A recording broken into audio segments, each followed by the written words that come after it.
We have this case with Christine Massoff, who was at the IRD. They put out an announcement, the IRD did, that they were going to supply free period products in men's toilets.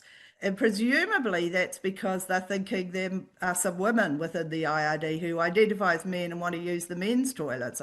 I can only think that that's what it's about.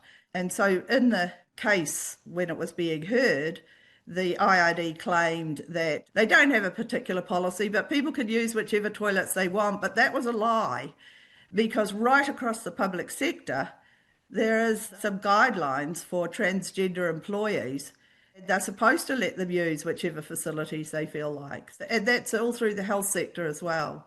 So even though there is an exception in the Human Rights Act that allows for organisations to have specific services or facilities that are women only. Well, it's always been that way. Yeah.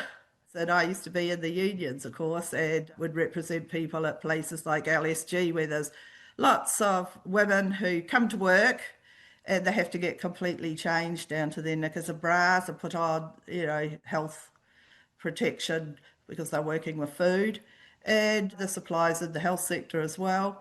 And these men are wanting to come into the women's facilities. And so there was this case that's just been ongoing in Scotland with a woman called Sandy Peggy, who was is a nurse.